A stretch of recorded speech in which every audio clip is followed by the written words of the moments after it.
Just three radio hosts on air dumb debating. It is time for Dumb Debates, our first time in 2025. Wow. Where we get to take on all of your topics. And we just came off the holiday week. You had a bunch of idiot friends and idiot relatives over, probably talking about idiotic, dumb things. Maybe you were the idiot. Maybe you were the idiot. I mean, that's usually what Josh is at all of his gatherings. Okay, let me. I guess finish, and I'll ask you a question. Well, this is Dumb Debates. Your chance to regurgitate some of those debates. Say, hey, you know what? We had this really good dumb debate at our holiday gathering. Bring it to the table and bring it to the masses. And you can send in your dumb debates, JTech Construction Zone Twitter page at USC1620. Yeah. Or you can email John at 1620thezone.com or Josh at 1620thezone.com at the Old Man Doug Dumb Debates inbox. Equitable Bank. EquitableOnline.com. Okay, so here's my question. Do you actually have family gatherings where what everyone always talks about comes up? Do you have family gatherings where people are like sitting around eating turkey and they're like, I want to talk about Trump? Politics is never discussed at any of my family gatherings. There are no debates. There's not the drunk uncle in the corner that's spouting off. There's none of that at any of my gatherings. So with my family gatherings, all of my family is on the same page. So it's venting about things? So it just happens. Except for you, or you always like... Well, I mean... It just happens organically. No one's like, let's talk about Trump. It's always, let's talk about this. Biden. Does that ever happen? Well, I mean, Nick has, his family is all in the same commune. So. Oh, nice. Because it never comes up. Everyone's always been like, yeah, my family is so stressful. Everyone talks politics. I'm like, wow, I am the most lib person in my family. Yeah, he's from Iowa, John. Yeah, I know. That's what I'm saying. They're all in your commune together. It has come up. It does occasionally. It's not like out of the blue. Yeah. But yeah, sometimes as the conversation evolves. I don't want to talk about that. Neither do I just got a text. Just happened at Christmas. Someone left the table. See, that would be so uncomfortable. I do not want that crap to happen. I actually got really lucky this last Christmas because we showed up to Christmas a little late and everybody must have talked about everything either right before we showed up or right after, but we also couldn't stay for long because we had another Christmas to get to. They probably waited for you to leave. That was very kind of your family to talk about this. Never waited for me to leave before. Well, maybe they like you more now, or they like your girlfriend. Probably that one. Indeed. Keena asks, this was on January 6th. Oh, Josh Day. Sending in dumb debates before I forget. If you had to convert one fast food restaurant into a home and live in it, which would you choose? Convert it into a home? So live in a fast food restaurant. Happened to, wasn't that a plot line in one of the more recent South Parks where Cartman has to move into an old hot dog, something like that? There was a football player who had a Taco Bell in his house. That's Devontae Adams. That's Devontae Adams. Thank you. It was real. Did he really? Is that real. Actually true? It was real life. Now, I don't know if I would want to be in any place that uses a lot of deep fat frying because that smell. Fast food. Well, I know. That's why I'm thinking maybe like a Jimmy John's. Oh, where there's no deep fat frying, so you don't have that smell that's always hanging around. That's a good thought. And with Jimmy John's, it's all cold cuts and stuff, so they have plenty. Of course, all of them have refrigeration of some kind. I do like sandwiches a lot. Well, again, you are remodeling this place, so you are not. I don't think you're going to keep that stuff. Oh, it's a remodel. I thought it was just the restaurant's still in operation. If you had to convert a fast food restaurant into a home and live in it, this is a weird question. Well, it's dumb debate, so I guess John. But it's just which fast food restaurant has the best layout? That's they all have too many windows. That's what I was thinking. You know what the other problem is? They're all pretty much the same. We have lost the ability to be original. Remember when all the Pizza Huts had the familiar red roof, when all the McDonald's Pizza Hut was comfy. Had their look, and Burger King had their look, and KFC's had their look with the giant bucket outside. And now you're right. Now everything's the same. Like there was a Starbucks that recently got built close to our house. Mm-hmm. And is it the one that has to have all the brick? For the longest time, because they didn't have one of those signs saying, hey, it's a Starbucks coming soon. For the longest time, I was like, I know this is going to be a fast food restaurant, but I couldn't tell you which one. And you used to be able to do that. Yeah. You used to know, hey, when a McDonald's is going up, that's going to be a McDonald's. Mm-hmm. Well, yeah. And part of it, too, is like if they go in certain parts of your city, They have to match They the have to exact match, look of that. yes. So, like, you'll get the places that just has, like, the brick facade. Look, I don't know what my answer is. I can tell you what my answer is not, and that's Long John Silver's. Oh, yeah. Oily, greasy, Oh, yeah. stinky. It'd probably No, be hard to thank get you. all the oil and grease out of I everything. would never want to live And in they a have Long those. John They have Silver. those You're never Long gonna John get the smell of Silvers fish that are out. tied in with KFCs, and they're both in the same location. No, thank That has to just be like living in a giant vat of oil. I knew somebody who liked to go to those combination KFC Long John Silvers, and they liked the chicken, but only from the Long John Silver side. Gross. That's disgusting.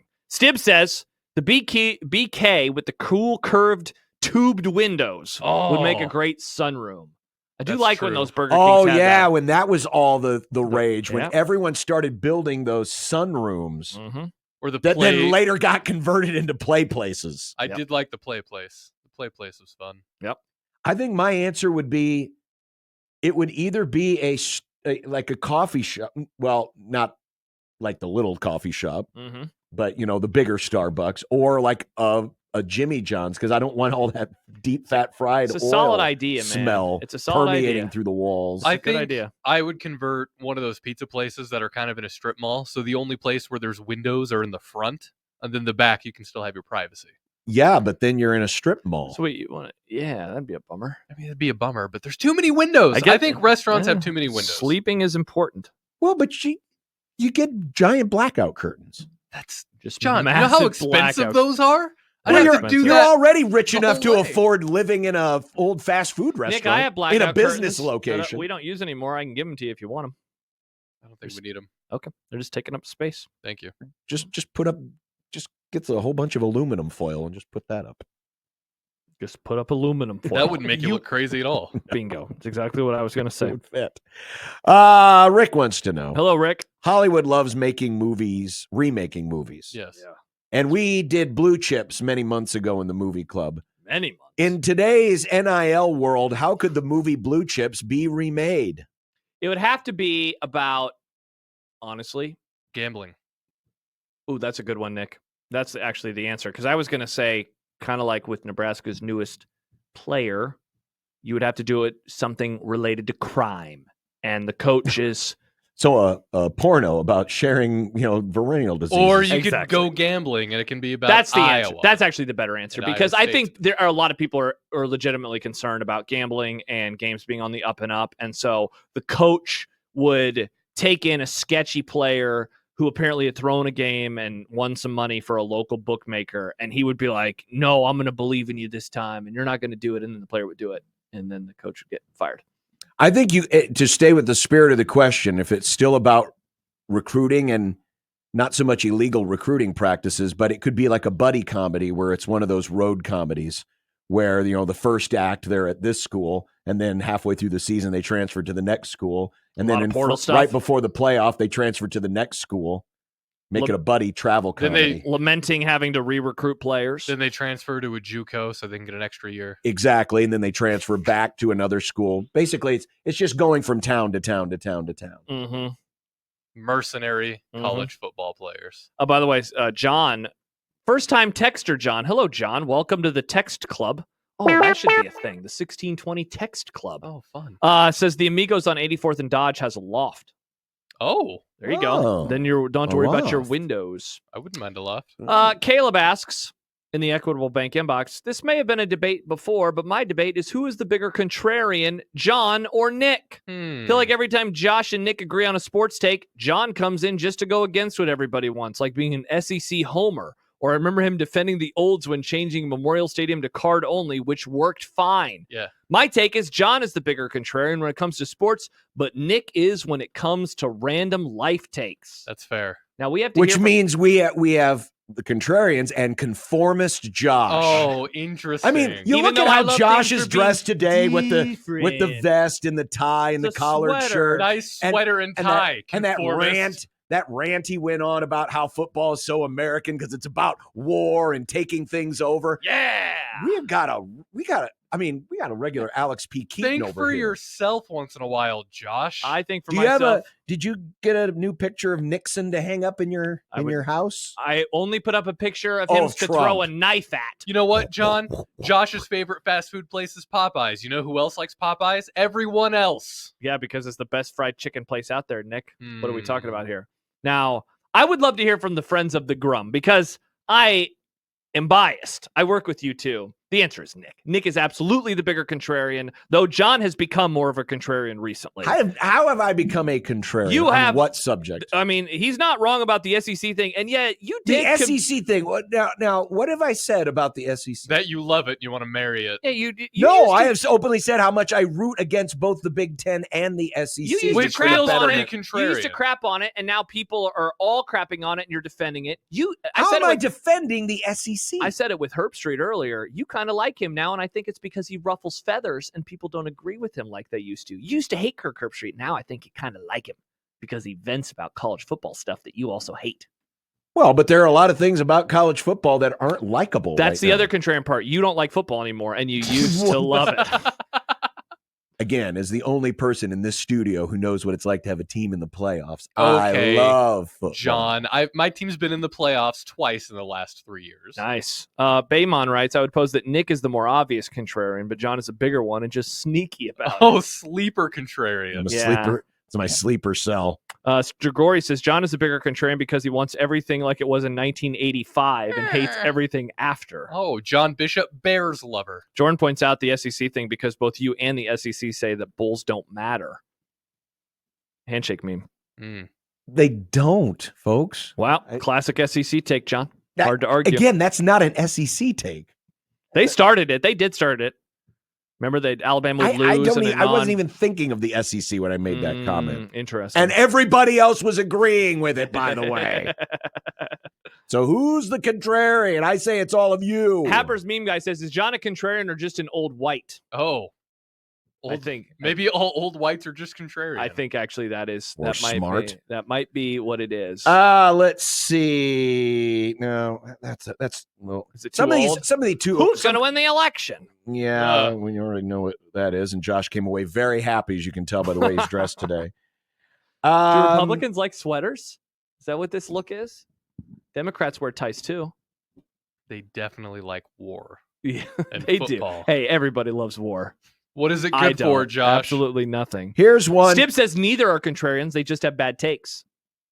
Would you rather be a contrarian or have bad takes? Says the guy who has all the bad takes. Mike Stibbs. Star Wars fiend. This is an oldie but a goodie. Jar Jar. So if we've done this one before, okay, I apologize. Okay. But you can know the winning lottery numbers before they are drawn. However, if you choose to know and play the numbers, someone close to you will perish a slow, brutal death. How many times in your life do you play the numbers? Now, when you say they're well, close first of all, to it should you, only take one to be satisfied. Or zero. When it says they're close to you, does that mean they're close to you as in you love them a lot, or they're close to you as in you just know them? Yeah, I feel bad because really if well. you ask how close are they, then you're a monster. So I'm not going to ask. I'm going to say zero. But I'm curious to what the answer is to Nick's question. You're thinking it. Of course I am. How close is close? Well, I think in the spirit of this question, it's probably someone close to you, like your parents, your wife, your children. A slow and brutal? A slow, brutal like the death. Washington Post reporter, that was slow and brutal. Oh, jeez. That's what I'm thinking. Brutal. Josh. He got it sawed off. Yeah, I saw the video. You did? Yeah. Oh, my gosh. I watched Live Leak as a teenager. Oh, you're Good grief, you sicko. That is disgusting. My generation is desensitized. Okay, to so I many watched the things. guy sit on the glass Jar. That's what it was. Yeah, it was pretty nasty, John. It's pretty gross. He sat on it and it went, What if you were close to and then it went. If you were close to Jar Guy, would your answer to this question change? No, the answer is no. I will not. Slow and brutal. If it was quick and painless, I'd still say no, but I'd think about it more. But slow and brutal, absolutely not. John, your answer. Well, it depends. Wow. I mean, If I can Yikes. choose the person, I'd choose one of these two and then make the other one watch because they'd want to watch, apparently, because they're both sick in the head. I don't want to watch it. Mm-hmm. But you did. I was 15 and Did had the someone internet, hold a John. gun to your head and make you watch? No, I was 15 and had the internet. Of course I was going to watch it. Mike so Stibbs, you wanted to watch. Stibbs says you can't my generation watching a murder, Nick. You're just a psychopath. Yeah, I never watched the Hammer video or whatever it was called from Russia. I didn't watch that I crap. don't think I saw the Hammer one. Yeah, I didn't watch that. You know The why? only thing we had in our generation was Faces of Death, the Faces of Death VHS series. What's that? It was basically just a video. It was snuff films? Was it real? Yeah, they were all like Yikes. videos of people dying. Yikes. You know, like yeah, electrocution, Well, that doesn't assassinations. Okay, well. People who fell off buildings. It was basically all real life death caught on camera. It was called the Faces of Death. Matt texts in, timeout, how much of the video did Nick watch? Wow. Freak. The real Psycho. question is, how many times did he rewind it and watch it over? I only watched it once. I only needed Or to watch slow it it once. down and watch it in slow motion. Strigoi says Josh was more of a 2 girls, 1 cup guy. Guilty as charged. It was Came ice out when cream. I was a freshman in college. That was ice cream, by the way. Was it Sorry really? to ruin the illusion for you. Bummer. It's a fun little thing. We don't shame on this show. Travis says, being a part of the generation that endured such things as Blue Waffle and 2 Girls, 1 Cup, I'd Yeah, consider the that's Lotto fair. a couple times. Travis, this isn't what weird internet video will you watch? It's someone close to you is going to die, and it's going to be miserable. And brutal. And what if there is an afterlife, and what if that person's going to hell? Their final moments on Earth are bad, and then they still have I mean, hell. if they're going That's a to- line from Seven. If they're going to hell, are you going to feel bad about what you did? Well, yeah, because Yeah. they probably deserve to go there. Yeah. I mean, Nick, I Also, know if- you. Like, yeah, I'd feel bad still if you die tomorrow. It'd be a Oh. bummer because you still have hell to look forward to. Look forward to. Yeah, well, you're an atheist. That's what happens. You don't believe it, and it's there. Steve writes, Sorry. Tough luck for me, I guess. Exactly. Is I was it wrong. is it the Darn. sound? Is it Contrarian. the soundtrack / score to a great movie that makes it memorable, or the movie itself? Oh, what a The question. sound. I think that music and the soundtrack plays a big role, I think it plays an immense role. massive role. If you try to watch reruns of old shows, back before we conceptualized streaming as a thing, so they don't have the rights to the music that they used in the original airing, it makes a massive difference. I've seen a few old episodes of Scrubs that had the original music compared to what they have on Net or Hulu, Yeah, it's and better. it's not as good. Yeah. So what's Why the did they question? change the music? They didn't have licensing Didn't have the rights. Oh, That's why we can't okay. put music on YouTube. Jerks. Yep, exactly. because when they first made these Get rid of shows, it. they didn't think to put in the terms of the music. Hey, we want this when streaming happens. when I think about this question, for whatever reason, the first soundtrack or score that I think of is Back to the Future because it's like such a great song. Dun, dun, dun, But there was dun, also dun, great dun, dun, music dun, in it, dun, like dun. Huey Lewis. Yeah. So the question, though, I think is the music memorable because the movie is great, or did the music make the movie memorable? And I don't know what the answer to that is. See, I think you need both. It's you have chicken to or have egg. both. It's Yeah. chicken. Yeah, it is. It's both. Because I guarantee you, if you watch Star Wars, no music, Yeah. not going to hit even close to the same. Yeah, you need Pick the, any movie. I mean, Bum, think of bum, think bum, of bum, Forrest bum, Gump bum, and bum. all the music that they played through that. How That's much true. that would change the film. Here's something for you. It's kind of related to this question, but it was an argument my wife and I got into. Oh, So politics. we were driving Christmas? over the holidays, and we were listening to one of the satellite movie or music channels, Wow. and a Way to TV support AM theme, radio. a TV theme came on. Yeah. And my wife changed the channel, and I went back and changed it back Was because it the I Friends? no, it Friends was the song? Rockford Files theme, Oh, which was one of my favorites growing up as a kid. Yeah. And my wife has this thing now where she cannot stand TV or movie themes. What? specifically. And if the song was in a movie, she's not a fan. So we If it's spent, just in a movie, we, period? we spent all New Year's night. what is this? We spent all New Year's night because we were at a get together where they were playing a lot of 80s music. And I was like, you like this song, don't you? This song was in a movie. Ha, ha, ha. And she was like going hard in the paint. She does not like to hear TV or movie themes. I think John's wife is the Outside real of the movie. contrarian. Oh, yeah. By the way, multiple people bringing up Jaws, including Michael Severe. Can you imagine Jaws without the soundtrack? No. Stibbs brings up Jurassic Park That's true. And then a few people say Scrubs sucks. Great take. Bad take. Scrubs so mid. Scrubs is I never saw it. We're emotional. That's their whole goal. Is like, we're gonna make you cry, but also have a couple of jokes. Yeah, that's a good show. That's not good. MASH did the same thing. Also a great show. Never seen it. Don't be afraid of your feelings, Josh. I cry all the time, Nick. I love crying. It's okay to mix comedy with drama. I don't cry at all, but I know. I would miss the music. Music is hugely important. I wish that instead of scores, there were podcasts during important. Jeez. The T-Rex in Jurassic Park, and then it's Bill Simmons. Hey, this is brought to you by MeUndies. You are such a dork. No, you.